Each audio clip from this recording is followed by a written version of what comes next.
vamos falar do livro que efetivamente eu li. Ele ainda tá na capa, porque eu terminei, tipo, hoje de manhã, que faltava o último conto.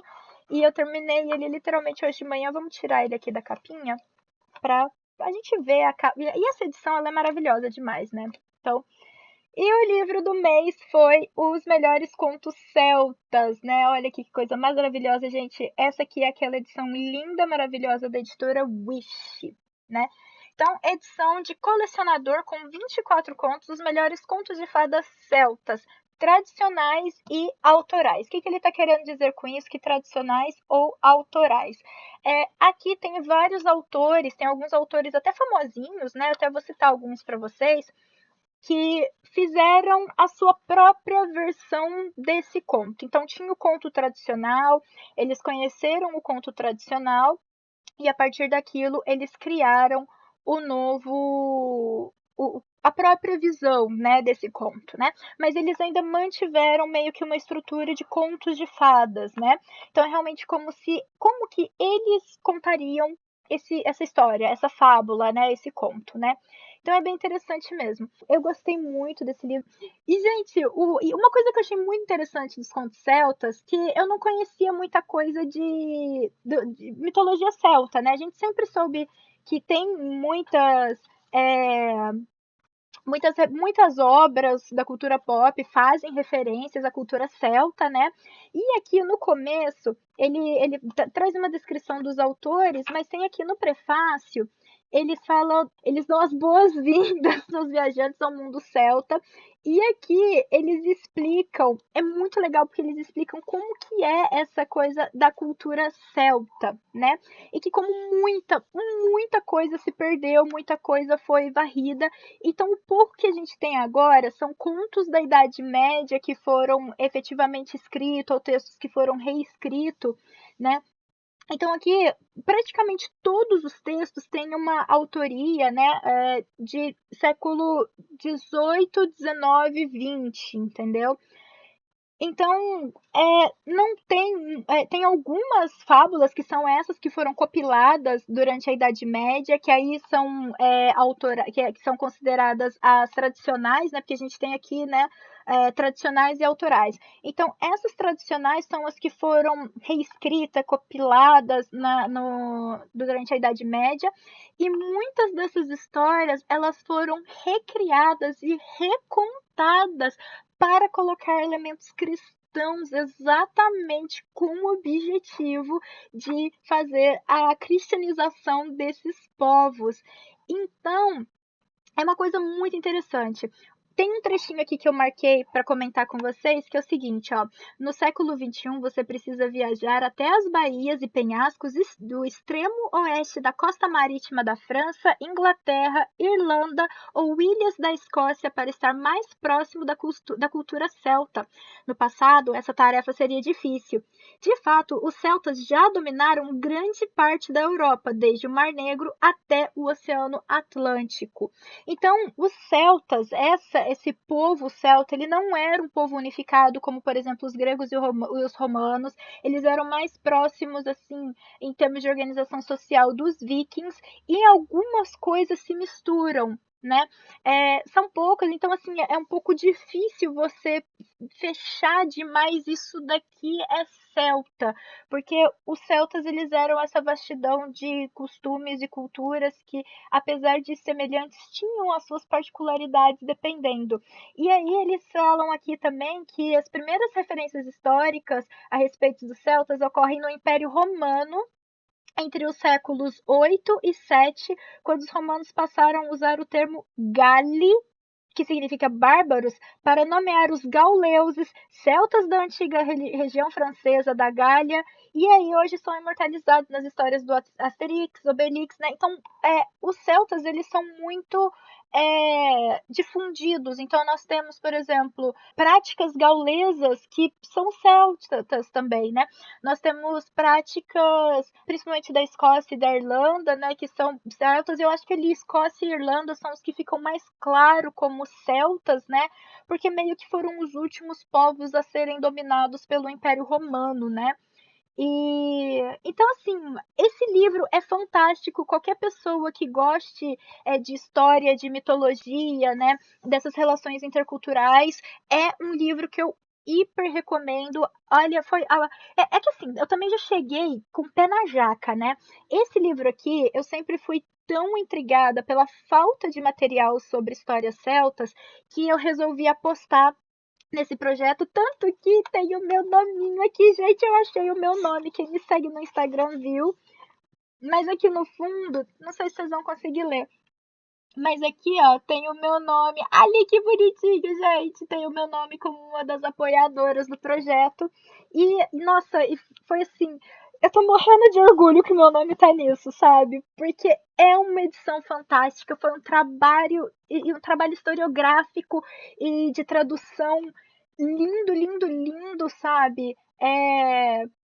Muito lindo mesmo e muito cuidado com todos os detalhes. Então, por exemplo, aqui nas descrições dos autores, né, que estão presentes, todo esse detalhe aqui, né, que isso daqui era uma coisa medieval, né, que é uma das principais formas de relato desses contos de fadas, que foram transcritos por monges, né, ou por outros estudiosos, né, numa época em que a escrita tinha que ser toda feita à mão, era um processo extremamente caro e trabalhoso, né, a arte, né, essa arte típica, né, que lembra um pouco a arte viking, e aí aqui também eles têm um artigo explicando de como que essas artes realmente se misturam, porque eles tinham contatos, né, e que os romanos jogaram tudo nos povos bárbaros, né, então celtas, gauleses, vikings, então toda aquela cultura do norte foram tudo jogado no mesmo saco pelos romanos por muito tempo, e a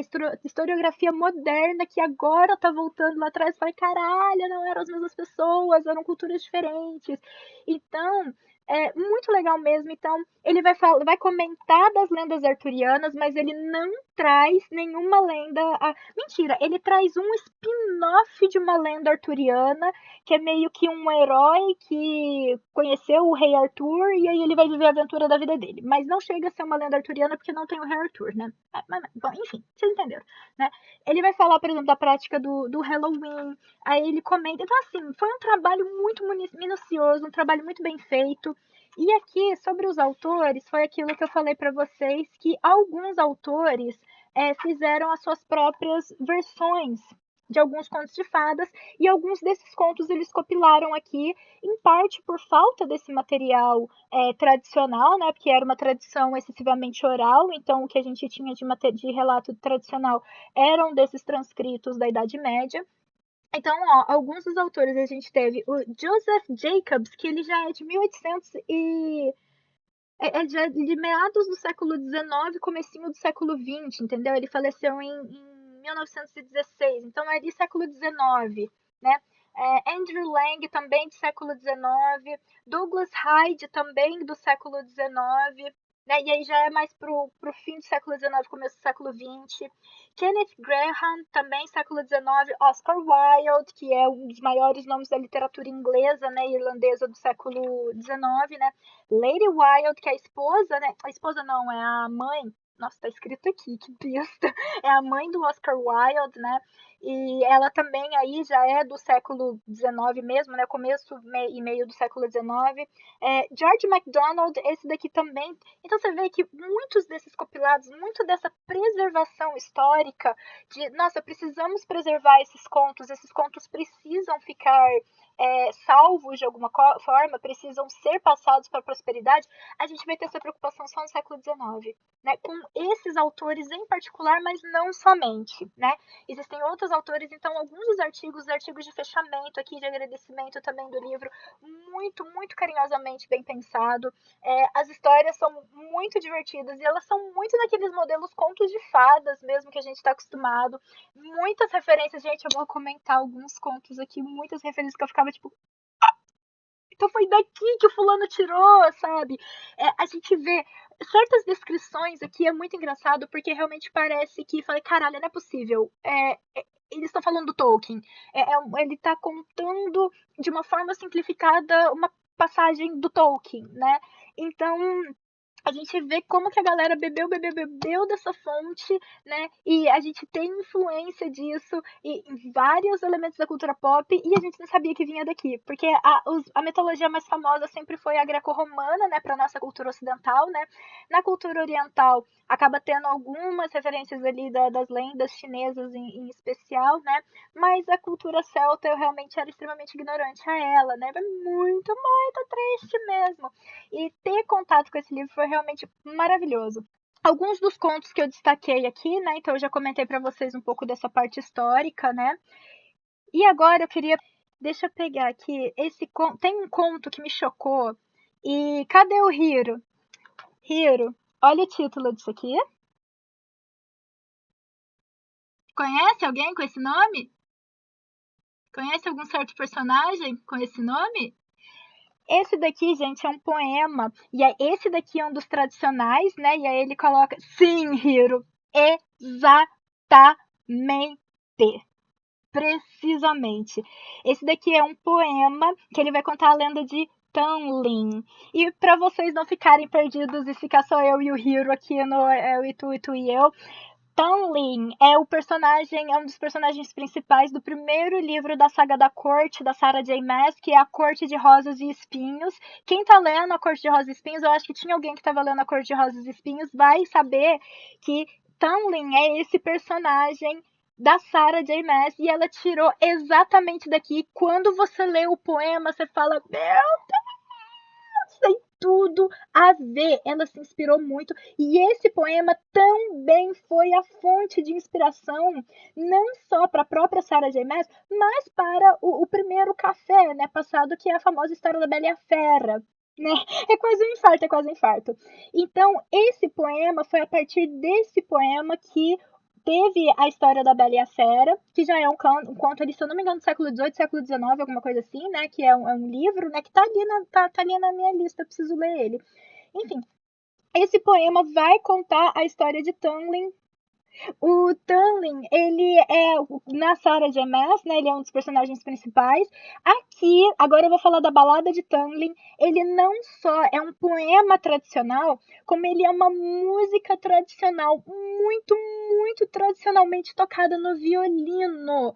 Então a gente encontra e aquela balada escocesa mesmo, sabe? Aquela balada escocesa, não só escocesa, barra irlandesa, aquele clima que você escuta aquilo, isso aí é meio céltico.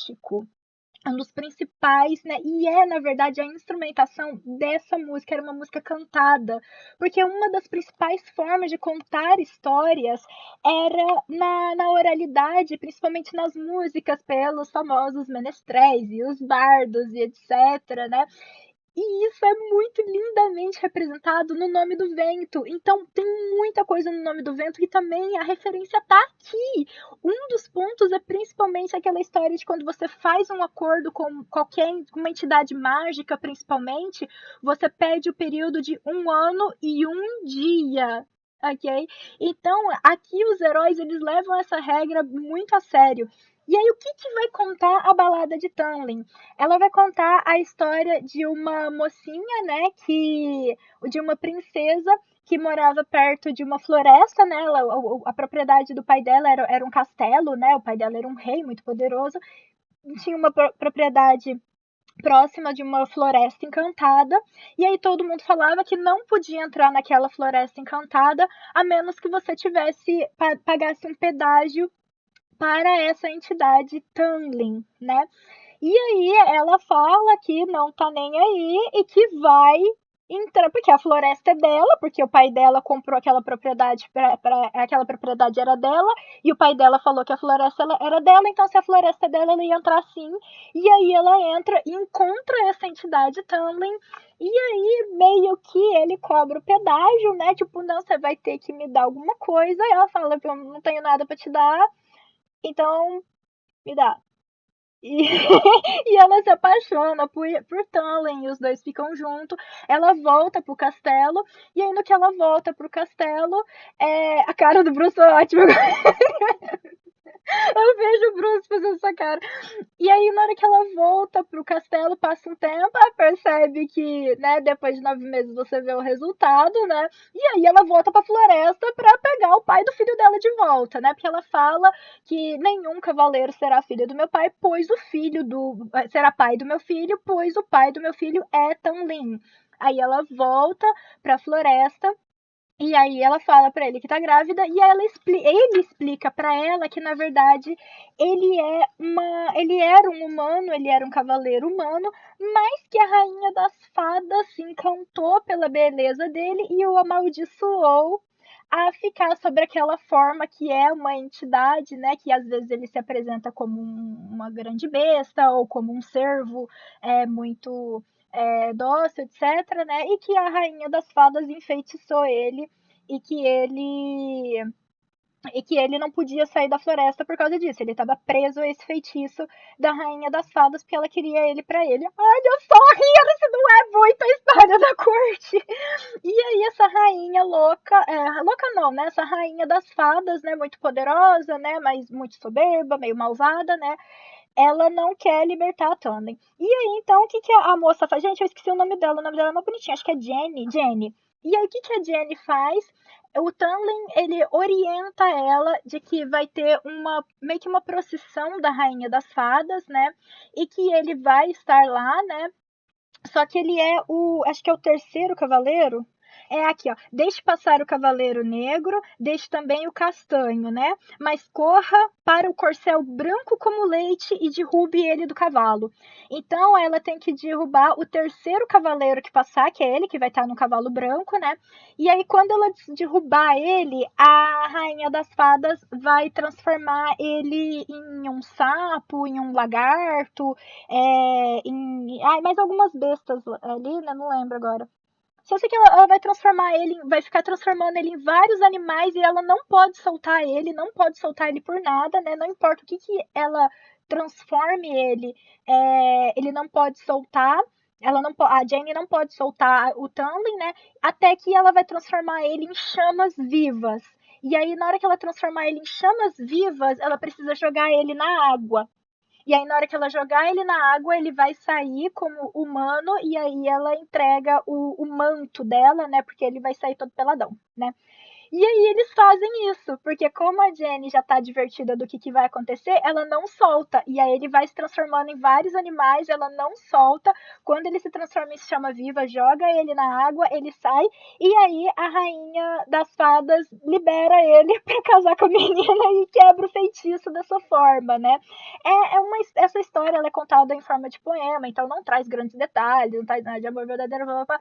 Mas vem comigo, Hiro, pira, se não é a história da corte de rosas e espinhos. Então é muito interessante a gente ver essa referência, né, tão bem colocada, né? E como que essa referência também ela vai ser a fonte, né, para Bela e a Fera. Obviamente que a balada de Tamlin ela vai ter certas diferenças, né? Quando a gente está vendo na Bela e a Fera, né?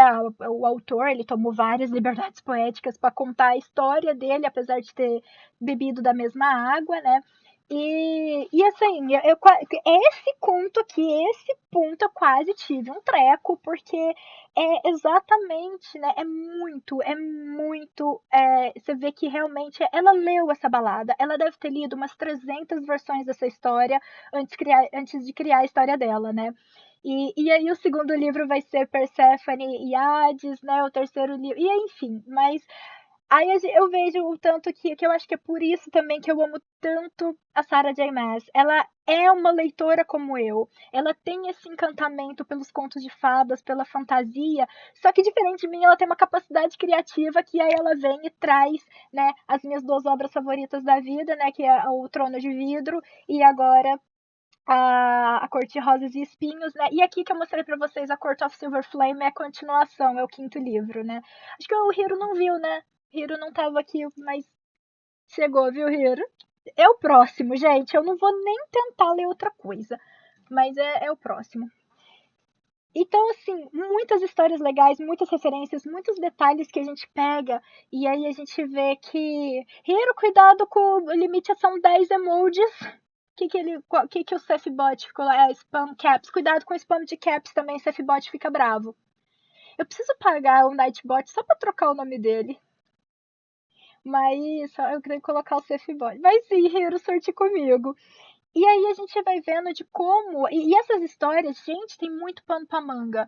Eu falo assim, cara, como que o povo de Hollywood é idiota, sabe? Porque galera tendo crises e crises criativas, e como diria Jung, volte ao seio materno, volte ao útero materno, volte à fonte de tudo, porque a partir dali a gente consegue expandir.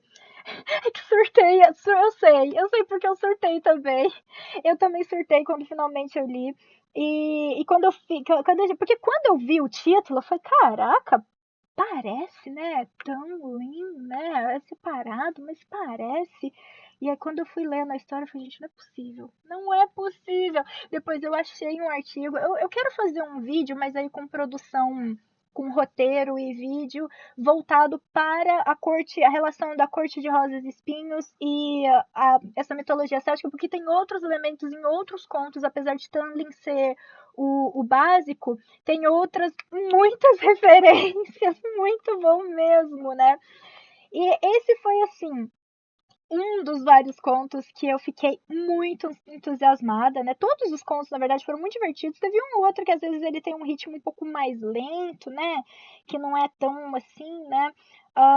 Outro muito legal que eu recomendo muito, esse também aqui tá falando que é da Anna McManus, né? Que provavelmente foi em 1904 ela fez a escrita, né?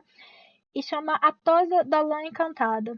Voltando aqui, esse daqui da Tosa da Lã Encantada, ele também é um conto muito divertido, sabe? Muito interessante mesmo. E Hiro, volta aqui comigo, Hiro, porque o nome do país é Sorsha, né? É Sorsha, né? Ou Sorsha, né? Que, gente, é o nome de uma personagem chave, né? Na saga do Trono de Vidro, né? E é o país de Sorsa, né? Eu não faço ideia de qual é a pergunta, né? Mas esse aqui foi outro elemento que eu vi. Então a gente percebe que a Sarah J. Maas, pelo menos eu tenho certeza absoluta que ela ficou horas e horas e horas debruçadas em cima de mitologia céltica e outras mitologias também, outros contos de fadas, para trazer tudo isso, né? Manuel pergunta quem é Jung. E Jung, ele é um dos principais nomes ele é o fundador da escola de psicologia que chama psicologia analítica. Ele começou a sua carreira como discípulo do Freud na psicanálise, mas depois ele divergiu do Freud porque eles tinham ele não concordava com alguns pontos do Freud, né? E o Jung ele tinha uma preocupação muito maior com as relações culturais do que simplesmente com essas coisas do próprio indivíduo e do inconsciente. Ele olhava bastante para o ambiente, né? E Jung basicamente é a teoria junguiana, né? Ela veio se desenvolvendo dentro da psicologia analítica e hoje em dia nós temos outros grandes nomes da psicologia analítica, um deles sendo Nilce da Silveira. Gente, eu descobri que Nilce da Silveira ela é traduzida por 300 milhões de línguas, ela é uma das autoridades, é uma brasileira, carioca, e ela foi discípula direta do próprio Jung, né? E a teoria junguiana ela vai trabalhar muito com essas relações interculturais, da interferências de sonhos, como que as mitologias falam mais sobre as nossas culturas e os nossos inconscientes do que muita coisa, como a gente consegue encontrar associações psíquicas nessas histórias passadas de traduções orais, né? Enfim, esse é o Jung, é um grande teórico da psicologia, um grande. Eu acho que é a principal linha de orientação profissional que eu sigo. Enfim, né? Gente louca se junta, né? Tem um outro aqui muito fofinho, mas muito fofinho mesmo, que é o Dragão Relutante. Que é a história de um dragão que ele, depois de muito tempo soterrado por um vulcão, ele resolve sair ali da caverna dele e ver o que está acontecendo no mundo. E aí ele acha aquele lugar muito bonito, resolve se estabelecer lá, só que ele não gosta de brigar com cavaleiros. Ele prefere recitar poemas e fazer reflexões sobre a vida. E aí ele se torna o melhor amigo de um menino, né, de um rapaz ali da vila, até que São Jorge aparece para matar o dragão, porque São Jorge mata dragões Tá vendo como tem, como a gente percebe, tem vários pontos, tem um outro conto também que eu vou comentar, de que esse conto foi apropriado pela cristandade, foram colocados personagens, digamos assim, da religião cristã para fazer o catecismo, né, desses povos, né? E aí, dentro daquela história que já era oralmente contada, que todo mundo meio que já conhecia, eles trocavam o herói, né, por um personagem cristão, né? E aí São Jorge, mas gente, São Jorge é gente boa, pelo menos nessa história aqui, São Jorge é muito da hora. Aí São Jorge chega querendo brigar com o dragão, né? Porque se tem um dragão é uma criatura vil e malvada, né? E aí o menino convence ele a conhecer o dragão primeiro. E aí eles basicamente vão lá tomar chá na sala do dragão. O São Jorge curte o dragão e fala, não, mas peraí, tu é parça, né?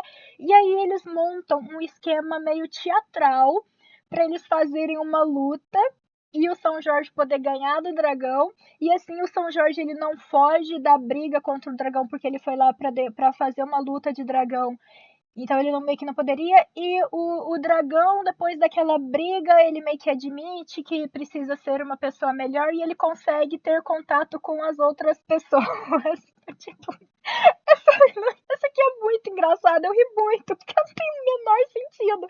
E o coitado do moleque ficando pra lá e pra lá, pra cá de mensageiro. Tipo, mas é muito boa. Então, essa daqui é uma das ilustrações do dragão com o menino, né? Que o menino ele se torna o melhor amigo. O melhor amigo desse menino é o dragão, porque realmente ele é um menino diferente, porque ele não tem ele não se importa com as questões cavalarescas, apesar dele ser um cavalheiro, ele se preocupa muito em sempre ser um cavalheiro, mas nunca um cavaleiro. Isso daqui daria um filme muito bom. Porque se a gente colocasse. Lógico que aqui a historinha ela vai ser contada de um outro jeito, mas se a gente pega, sei lá, aquele humor do Deadpool, por exemplo, e coloca numa história dessa, vira uma história muito boa. Eu acho que eu vi um filme assim, pode ser, pode ser. Isso seria uma ótima história pra uma campanha de RPG, né? Tomar um chazinho com o dragão. Gente, é sério, praticamente eles vão tomar um chazinho com o dragão. É bem engraçado. E é bem divertida a história, bem divertida mesmo. É, Aí gente, tem muita história. Tem o Gatinho Branco. E essa daqui, eu fiquei me perguntando se essa história do Gatinho Branco, ela não foi, assim, um fiozinho. Eu acho que o Hayao Miyazaki, ele tomou um golinho dessa história porque o protagonista, ele vai parar no Reino do Gato, onde tem o Rei dos Gatos, que ajuda ele a salvar a princesa. E eu fiquei tipo, será? Então, cara, muito, muito bom, muito divertido também, muito, muito engraçado, esse também é muito legal. Só que esse aqui do gatinho dá vontade de dar uma porrada no príncipe. Porra, imbecil! E o gatinho dá um chega pra lá, né? Ele fala, ou, né? O outro que eu queria comentar com vocês, eu acho que ele tá pra trás. Deixa eu ver, acho que eu pulei ele, mas eu ia pular de qualquer forma, porque ele é meio que um queridinho do livro, porque ele foi o conto que foi escolhido pela editora. Quando a gente fez o Catarse, quando a editora Wish fez o Catarse e eu apoiei, né, tudo e tal, eu lembro que uma das metas era. Filho de Lir não tá aqui.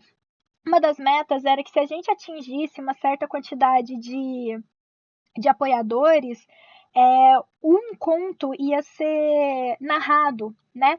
E aí esse conto foi narrado por ninguém mais, ninguém menos que o Guilherme Briggs. Enfim, aqui é o Gigante Egoísta, e esse conto do Gigante Egoísta, ele é o conto que foi escolhido para ser narrado pelo Guilherme Briggs. Então eu já tinha ouvido esse conto e depois ler ele também foi muito divertido, porque o Guilherme Briggs, ele faz as vozes, ele muda de voz e ele dá toda aquela interpretação Guilherme Briggs, sabe? Então foi muito orgulho a gente ter atingido aquela meta e ter conseguido que esse conto fosse narrado pelo Guilherme Briggs. É muito, muito legal mesmo. E esse daqui é outro conto que vai ter um bedão do cristianismo, né?